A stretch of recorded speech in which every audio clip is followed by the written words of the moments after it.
What is going on, guys? So overcoming a plateau in the gym, that is what I want to talk about in today's video, because I've had a lot of problems with it in the past. And basically, I've had a lot of struggles with it, and I know how hard it can be, like mentally as well as physically, to not progress in the gym. And obviously you want to progress in order to build muscle, because progressive overload is basically the most important key to building muscle, especially if you're natural. So that is why we always focus on increasing your lifts every single workout, or adding a rep here and there, and basically just getting stronger, because the stronger you will get, the more muscle you will put on, and also the more calories you will burn, so it will also benefit you when you're trying to lose fat.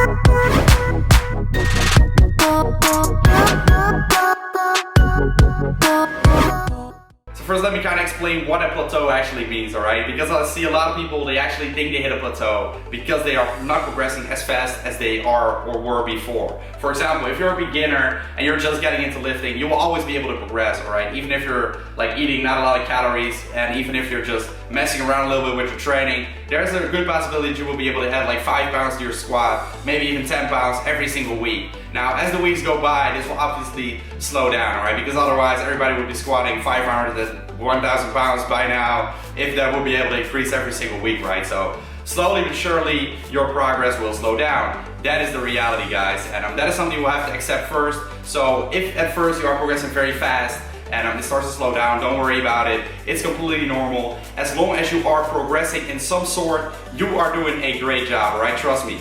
As long as you're progressing like 1 rep on a certain exercise, you're already doing a great job. You're already overloading your muscles, and they will get stronger and bigger. Now, you also have to realize that if you are trying to cut body fat, if you're on a caloric deficit, so eating less calories than you are burning, if you are doing that on purpose, or maybe not even on purpose, you will probably not going to be able to progress, or you will not be able to progress as fast as you were before. Or you will even lose some strength, but that only really happens if you're very deep into a cut, and if you've been trying to cut body fat for very long, like me for example, you will start to notice that your strength will eventually drop a little. So you have to understand that the tips I'm going to give you mainly apply to when you're in a caloric surplus, when you're in a lean mass phase, so when you're trying to put on muscle mass, and when you're eating enough calories, right? Because if you're not, there is a big chance that these things may not work, because they're simply not eating enough calories, and that is the reason why you're basically plateauing in the gym or not really progressing. So the first tip I want to give you is fix your mobility and flexibility issues. And that's an issue a lot of people actually have, even though they may not realize it. You start to do an exercise, you start to progress,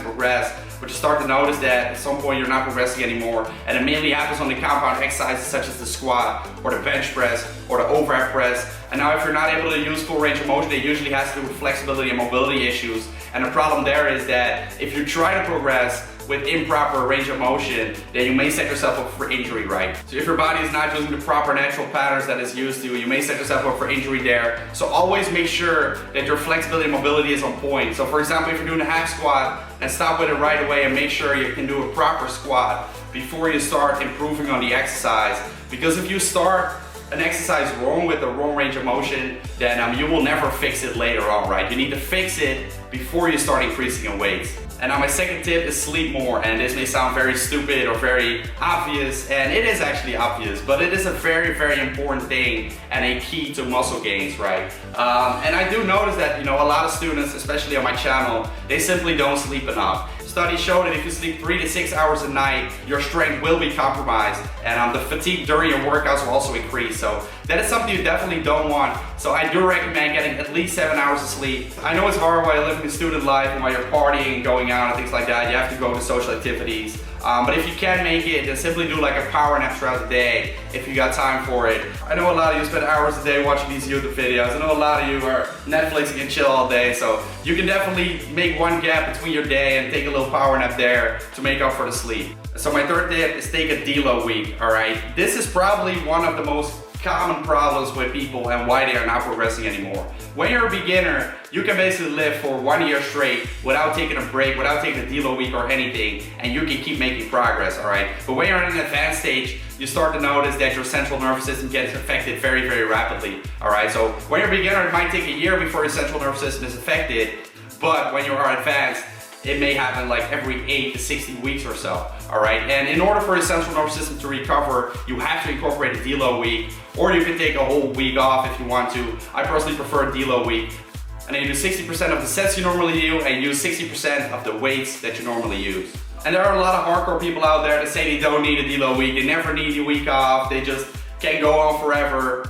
Good luck with that, but you will notice that at some point you're not able to progress as fast as you could. So don't be that person, just be smart, take a deload week or a week off sometimes, every 6 to 16 weeks if you're a more advanced lifter. If you're a beginner, you may be able to go for months without one. And if you really don't like a deload week, then simply take a week off and plan it in your vacation, for example. And then my fourth tip is exercise rotation, and it goes kind of hand in hand with the deload week. So what I do always recommend is after a deload week, or if you're not doing a deload week, after every 6 to about 12 weeks, you want to switch up the exercise that you are doing, or you want to switch up the order of the exercise that you are doing, right? So for example, if you're doing an upper body power day, then maybe right now you're starting off with a flat bench, you do an incline bench first, and then next training cycle in 10 weeks or in 6 weeks, you will start off with the incline bench press, and then you do like a flat pulse bench press, for example. You will switch it up a little bit every now and then in order to keep the variety going, and it's not to confuse your muscles or to shock your body, right?